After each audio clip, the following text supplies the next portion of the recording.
오늘만큼은 날 그냥 한 여자로 대해줄 수 없겠니? 어색한 한국말이었지만 그날 밤 그녀는 떨리는 목소리로 말했죠.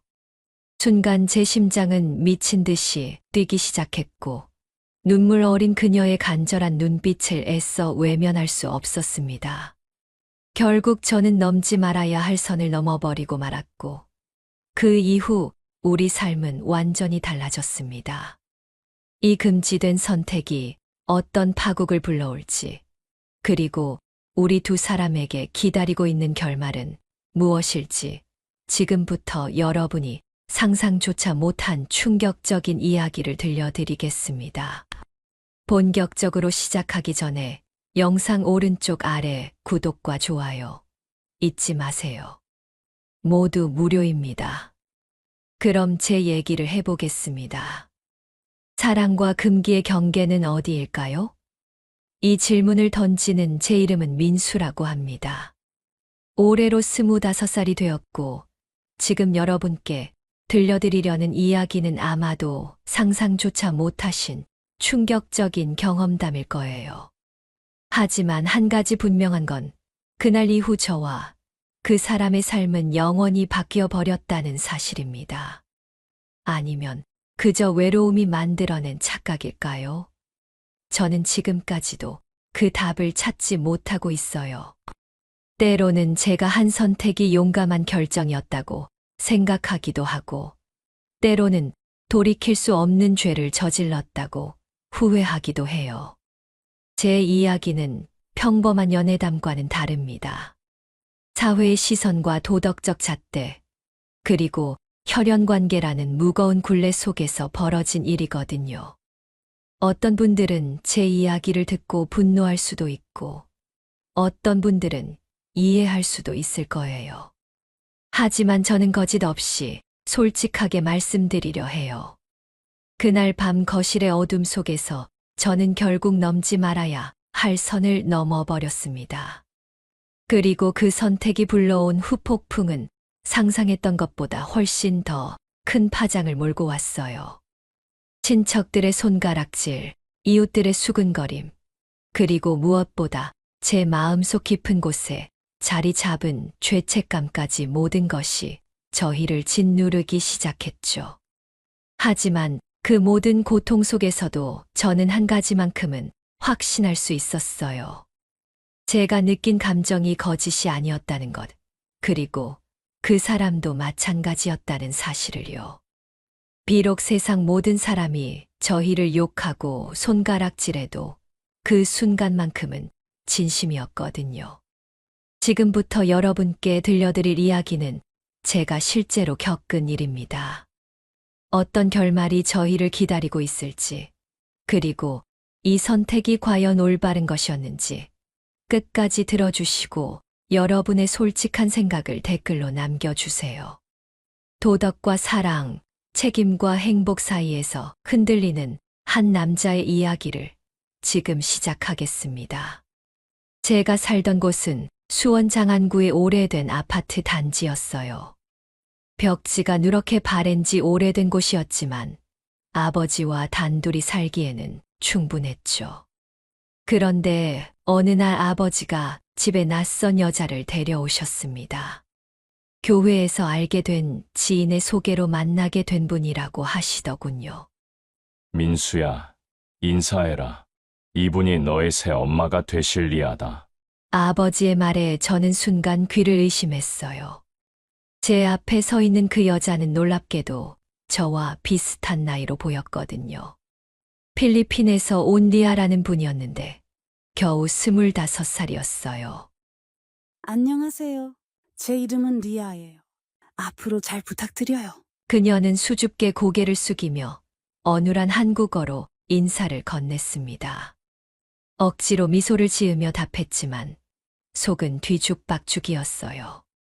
내가 새엄마라고 불러야 할 사람이 나보다 겨우 2살 많다니 이게 말이 되나 싶었거든요. 리아는 다문화 가족 지원센터에서 한국어 수업을 들으며 열심히 살림을 익히려고 했어요. 서툴지만 청소도 하고 밥도 해주려고 노력했죠. 하지만 처음 며칠간은 정말 어색했어요. 민수, 이건 뭐라고 해요? 그건 수건이에요. 아, 수건. 고마워요. 이런 식으로 하루에도 몇 번씩 이것저것을 물어보곤 했어요. 처음에는 답변하는 것조차 어색했지만 시간이 지나면서 조금씩 익숙해져 갔습니다.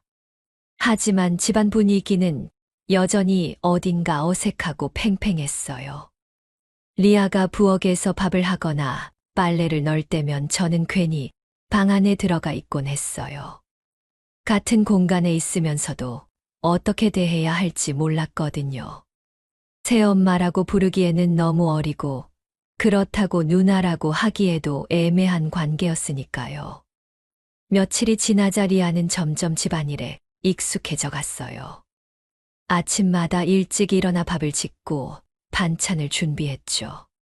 그런 모습을 보면서 저는 묘한 감정을 느꼈어요. 고마우면서도 어색하고 때로는 안쓰럽기도 했거든요. 리아 씨, 너무 무리하지 마세요. 제가 도와드릴 수 있는 건 언제든 말씀하세요. 고마워요, 민수. 하지만 괜찮아요. 이제 조금씩 익숙해지고 있어요. 그렇게 말하는 리아의 얼굴에는 어딘가 외로움이 묻어 있었어요. 낯선 나라에서 혼자 적응해야 하는 그녀의 처지가 제 마음을 무겁게 했습니다. 하지만 그때까지만 해도 저는 단순히 새 가족에 대한 동정심 정도로만 생각했어요. 집안의 공기는 여전히 무거웠어요. 아버지와 리아, 그리고 저. 이 어색한 삼각형 구조 속에서 우리는 각자의 자리를 찾아가고 있었지만 진정한 가족이 되기까지는 아직 멀어 보였거든요. 시간이 지나면서 아버지는 점점 달라지기 시작했어요. 젊은 아내를 얻었음에도 불구하고 행복해 보이지 않았거든요.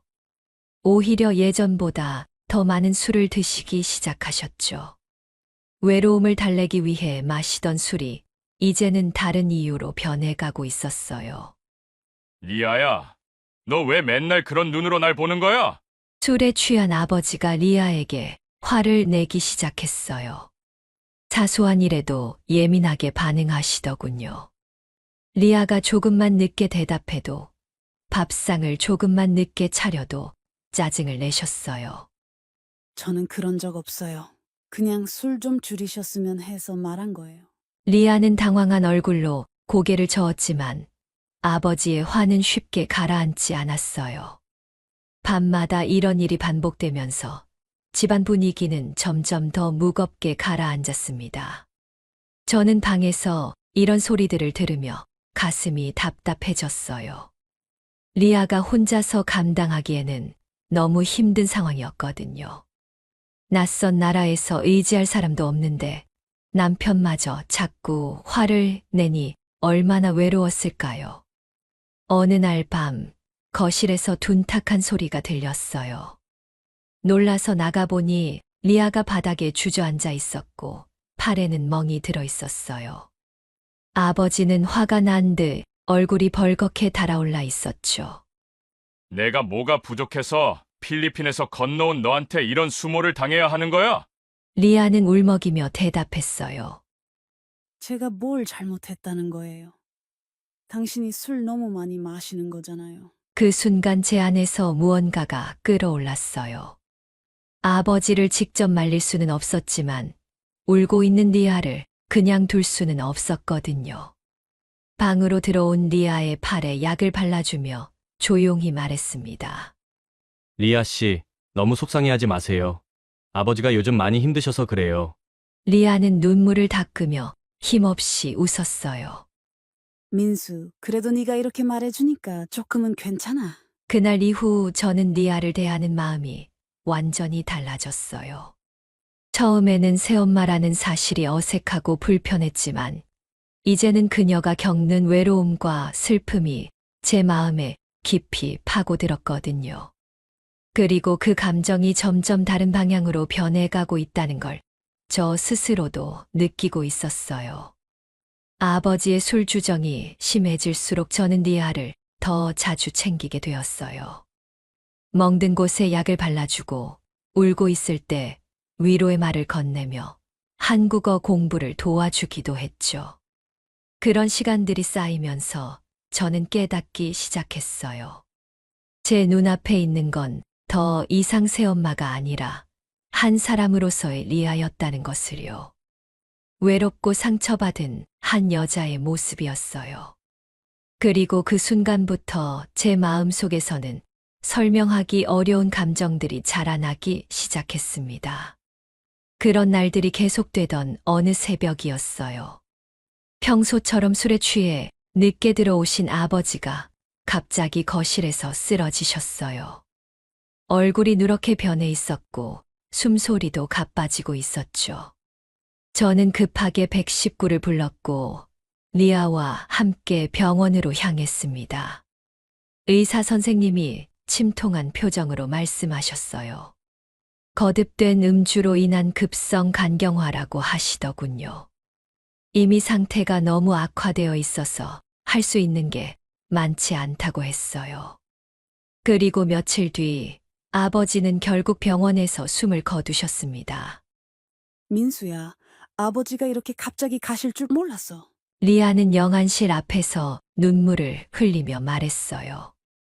비록 자주 다퉜지만 그래도 남편이었고 이제 한국에서 혼자가 되어버린 자신의 처지가 막막했을 거예요. 장례를 치르는 동안 친척들이 모여들었지만 모든 게 끝나고 나니 집에는 저와 리아만 남았어요. 텅 빈 집은 마치 조용한 섬처럼 느껴졌어요. 아버지의 빈 의자가 그대로 놓여 있었고 술 냄새만 희미하게 맴돌고 있었죠. 리아 씨, 이제 어떻게 하실 거예요? 모르겠어. 한국에는 아무도 없는데. 어디로 가야 할지. 상복도 제대로 벗기 전인데 현실적인 문제들이 닥쳐왔어요. 리아는 체류 자격도 불안정했고 혼자서는 한국 생활이 쉽지 않을 거였거든요. 저는 그녀를 그냥 내버려둘 수 없었어요. 아침 식탁에 마주 앉으면 더욱 선명해졌어요. 예전에는 늘 아버지가 가운데 있었는데 이제는 우리 둘뿐이라는 사실이 말이에요.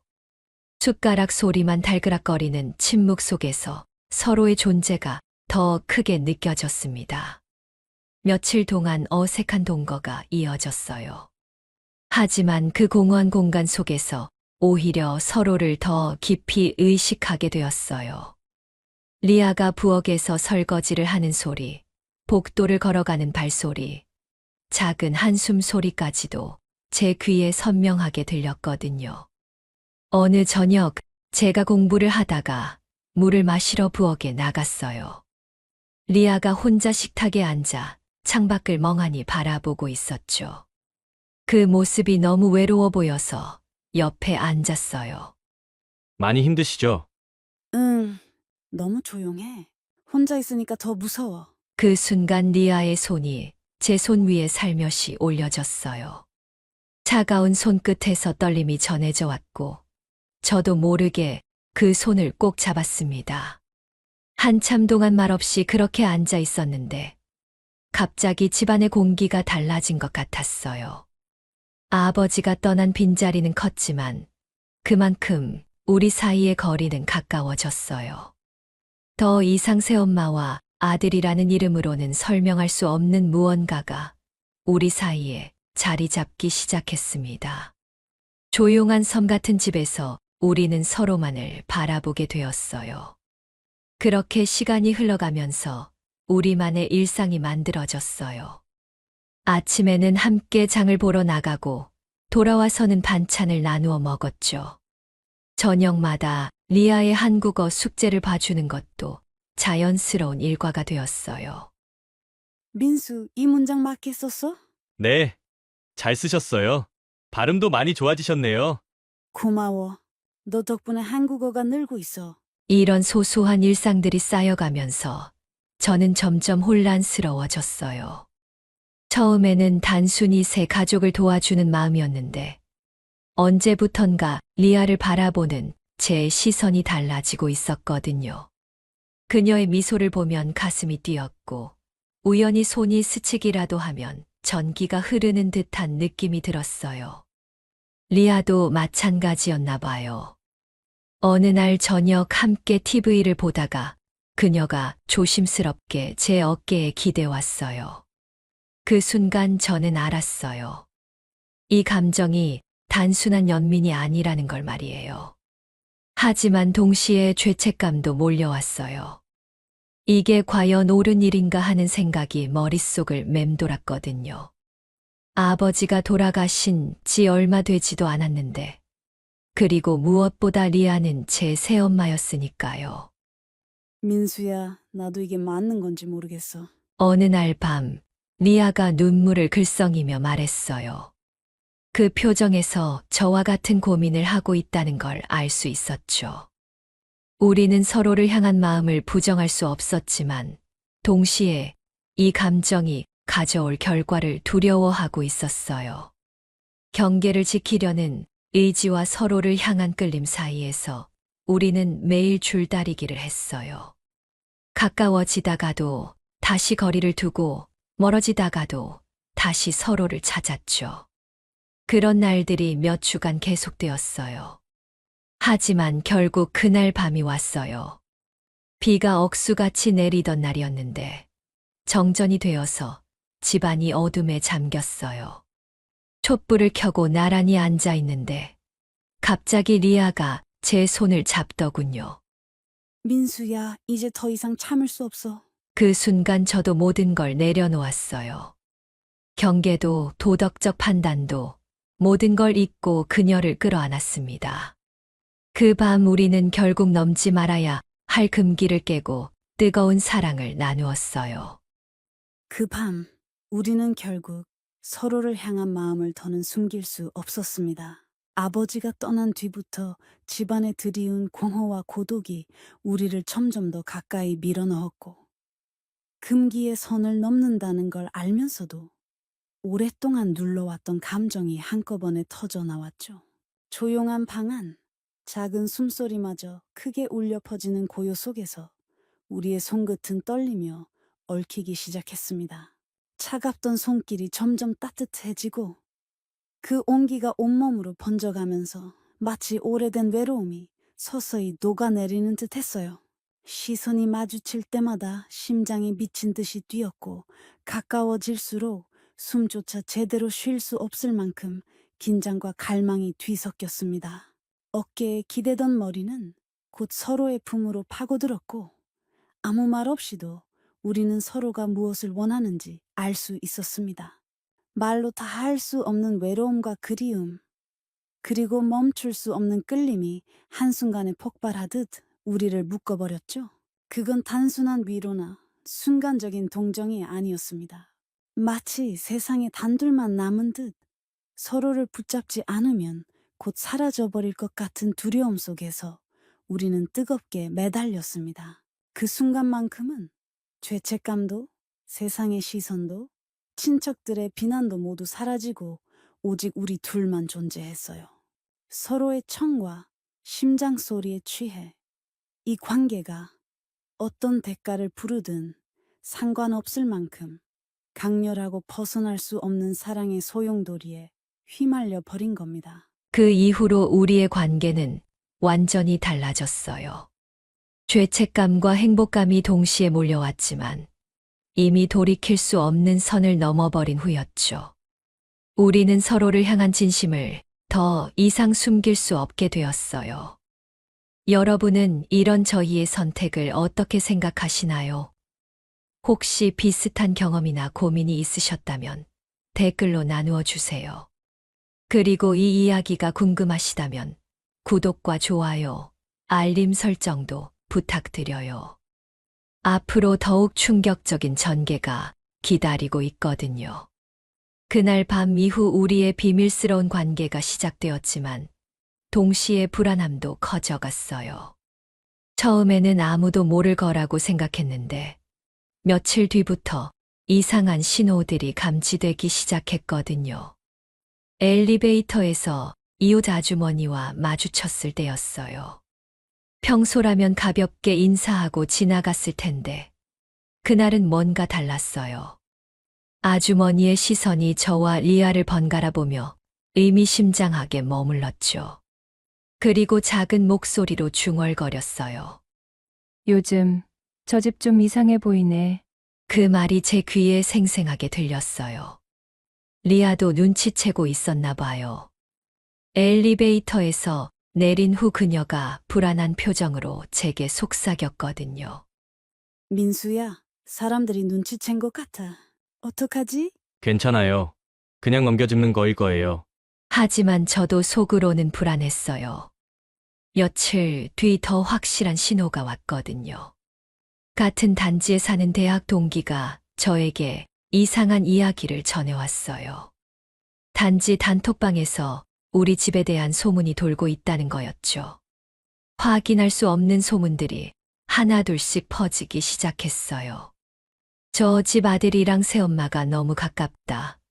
나이도 비슷한데 뭔가 이상하다. 같은 이야기들이 조금씩 번져나가고 있었어요. 아직 확실한 증거는 없었지만 사람들의 의심은 점점 커져가고 있었죠. 그때부터 우리는 불안한 균형을 택할 수밖에 없었어요. 낮에는 최대한 거리를 두고 지냈어요. 함께 나가는 일도 줄이고 집에서도 서로 다른 공간에서 시간을 보냈죠. 마치 남남처럼 행동해야 했어요. 하지만 밤이 되면 달랐어요. 어둠이 내리고 사람들이 잠든 시간이 되면 우리는 말없이 서로를 찾아갔어요. 낮 동안 억눌렀던 감정들이 밤에는 더욱 강렬하게 터져 나왔거든요. 이렇게 숨어서 만나는 게 맞는 걸까?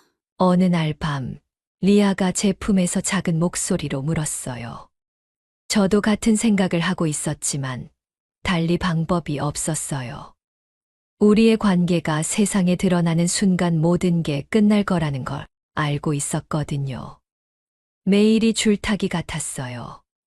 낮에는 서먹한 새엄마와 아들의 관계를 연기해야 했고, 밤에는 서로를 향한 갈망을 숨길 수 없었죠. 이런 이중 생활이 계속되면서 정신적으로 많이 지쳐갔어요. 단지 복도에서 마주치는 이웃들의 시선도 예전과 달라졌어요. 예전에는 그냥 지나쳤던 눈빛들이 이제는 뭔가 탐색하는 듯한 느낌으로 다가왔어요. 우리를 관찰하고 있다는 기분이 들었죠.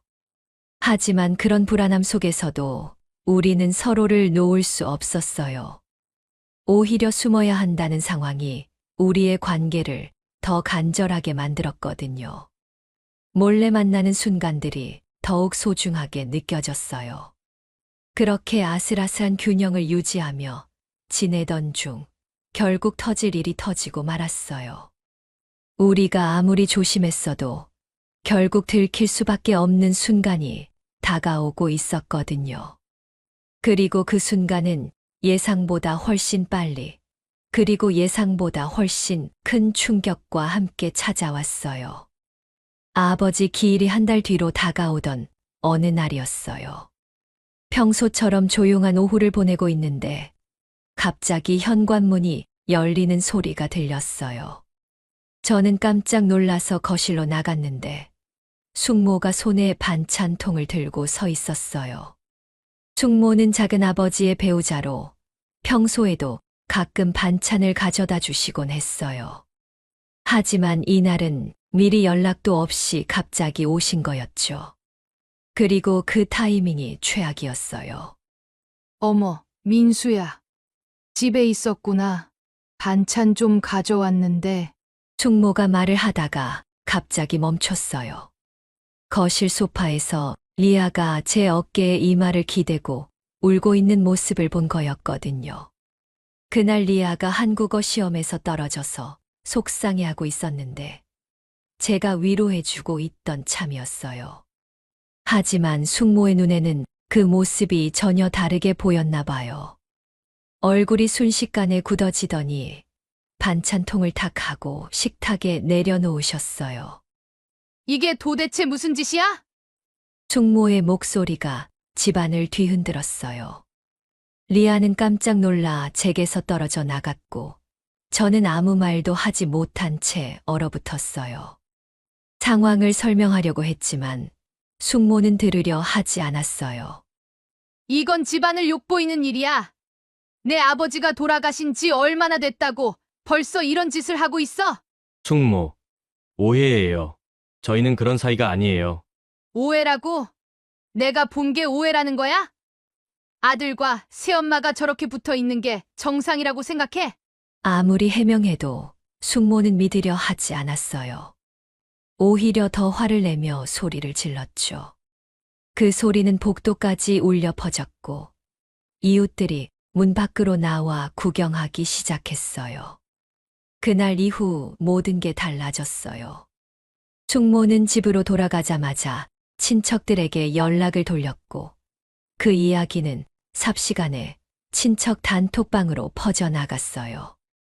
확실한 증거도 없이 추측만으로 우리에게 낙인이 찍히기 시작한 거였죠. 다음 날부터 친척들의 전화가 빗발치기 시작했어요. 큰아버지부터 시작해서 사촌들까지 모두가 저에게 전화를 걸어 따지기 시작했어요. 그게 사실이냐, 정신 나갔냐 같은 말들이 쏟아졌죠. 단지 사람들의 시선도 완전히 바뀌었어요. 예전에는 그냥 의심의 눈빛이었다면 이제는 확신의 찬 멸시의 눈빛으로 바뀌어 있었어요. 엘리베이터에서 마주치면 대놓고 수근거리기도 했고요. 역시 소문이 사실이었네. 부끄러운 줄도 모르고. 이런 소리들이 귀에 생생하게 들렸어요. 리아는 더욱 위축되었고 집 밖으로 나가는 것조차 두려워하게 되었어요. 우리의 비밀스러운 관계는 이제 더 이상 비밀이 아니었어요. 가장 충격적인 건 교회에서의 반응이었어요. 리아를 소개해준 분이 직접 찾아와서 이런 일로 교회에 누를 끼치지 말라며 질책했어요. 한국에서 유일한 연결고리였던 교회마저 긍을 돌린 거였죠. 그날 밤 리아는 제 앞에서 펑펑 울었어요. 모든 게 무너져 내리고 있다는 걸 우리 모두 알고 있었거든요. 숙모의 그 한 번의 목격이 우리의 모든 걸 바꿔놓은 거였어요. 이제 돌이킬 수 없는 강을 건너버린 기분이었죠. 숙모 사건 이후 우리의 일상은 완전히 뒤바뀌었어요. 매일같이 친척들의 전화가 쏟아져 들어왔거든요. 큰아버지부터 시작해서 먼 친척들까지 모두가 저에게 전화를 걸어 추궁하고 꾸짖었어요. 교회에서도 연락이 끊이지 않았어요. 리아를 소개해준 권사님이 직접 집에 찾아와서는 이런 일로 교회에 말썽을 일으키지 말라며 차가운 말을 던지고 가셨죠. 한국에서 유일한 의지처였던 교회마저 등을 돌린 거였어요. 가장 큰 문제는 리아의 체류 상황이었어요. 결혼 비자로 들어왔는데 남편이 세상을 떠나고 이런 일까지 터져서 체류 연장 심사가 몇 달 앞으로 다가와 있었거든요. 이 상황에서 연장 승인을 받기는 거의 불가능해 보였어요. 민수야, 나 이제 정말 어떻게 해야 할지 모르겠어. 어느 날 밤 리아가 눈물을 흘리며 제게 털어놨어요. 그래도 포기하면 안 돼요. 뭔가 방법이 있을 거예요. 하지만 현실적으로 상황은 점점 악화되고 있었어요. 동네 사람들의 시선은 날이 갈수록 차가워졌고 마트에 가거나 은행 업무를 보러 나갈 때마다 수근거리는 소리가 들렸어요. 리아는 거의 집 밖으로 나가지 못하는 상황이 되어버렸죠. 그런 상황에서도 저는 결심을 굳혔어요. 비록 모든 사람이 우리를 손가락질하고 욕해도 리아를 혼자 내버려 둘 수는 없었거든요. 죄책감과 두려움이 몰려왔지만 동시에 책임감도 느꼈어요. 리아 씨, 제가 끝까지 책임질게요. 어느 날 밤 저는 리아에게 진심을 털어놨어요. 세상 모든 사람이 등을 돌려도 최소한 저라도 그녀 편에 서야 한다고 생각했거든요. 책임이 사랑을 이겨야 한다면 끝까지 책임지겠어요. 우리가 여기서 버티기 어렵다면 다른 곳에서 새로 시작해요. 그 말을 듣고 리아가 더 크게 울었어요. 고마움과 미안함이 섞인 눈물이었죠. 저도 솔직히 앞으로 어떻게 될지 확신할 수 없었지만 적어도 그 순간만큼은 확실했어요. 친척들의 압박은 날이 갈수록 심해졌어요. 큰아버지가 직접 집에 찾아와서 집안 망신을 그만시키고 리아를 고향으로 돌려보내라며 소리를 지르기도 했어요. 하지만 저는 흔들리지 않았어요. 출입국 사무소에서도 좋지 않은 소식이 계속 들려왔어요. 담당자가 현재 상황으로는 체류 연장이 어려울 것 같다 하며 다른 방안을 생각해보라고 했다는 거였죠. 결국 우리는 이곳을 떠날 수밖에 없다는 걸 깨달았어요. 하지만 두려움보다는 오히려 해방감이 더 컸어요. 더 이상 숨어 지낼 필요도 없고 사람들의 시선을 의식할 필요도 없는 새로운 곳에서 진짜 우리만의 삶을 시작할 수 있다는 생각이 들었거든요. 그렇게 우리는 수원을 떠나기로 결정했어요. 모든 걸 정리하고 아무도 우리를 모르는 곳에서 다시 시작하자고 마음을 먹었죠. 비록 험난한 길이 기다리고 있겠지만 적어도 서로가 있다는 것만으로도 용기가 났어요. 수원을 정리하는 일은 생각보다 빨리 끝났어요. 아버지의 유품들과 꼭 필요한 짐만 챙기고 나머지는 모두 정리했거든요. 친척들은 우리가 떠난다는 소식을 듣고 오히려 안도하는 표정이었어요. 새로운 시작의 장소로 부산을 선택했어요. 서울에서 멀고 아무도 우리를 모르는 곳이면서도 일자리를 구하기에는 나쁘지 않은 도시였거든요. 인터넷으로 찾은 작은 베이커리 위쪽 원룸을 계약했어요. 민수야, 여기서 정말 새로 시작할 수 있을까? 네, 할 수 있어요. 이제 아무도 우리를 모르는 곳이니까 당당하게 살아가면 돼요. 고마워. 나 혼자였으면 절대 못했을 거야. 부산에 도착한 첫날은 모든 게 낯설었어요. 하지만 동시에 해방감도 느껴졌죠. 더 이상 숨어서 만날 필요도 없고 사람들의 시선을 의식하며 살 필요도 없었거든요. 제일 먼저 한 일은 법적인 절차들을 정리하는 거였어요. 전입신고부터 시작해서 건강보험, 각종 서류들을 하나씩 처리했어요. 리아의 체류 문제도 부산 출입국 사무소에서 상담을 받았는데 다행히 수원보다는 분위기가 나았어요. 저는 온라인 강의로 학업을 이어가기로 했어요. 직접 학교에 다니기는 어려웠지만 졸업은 할 수 있을 것 같았거든요. 리아는 다문화 가족 지원센터에서 소개해준 작은 식당에서 일자리를 구했어요.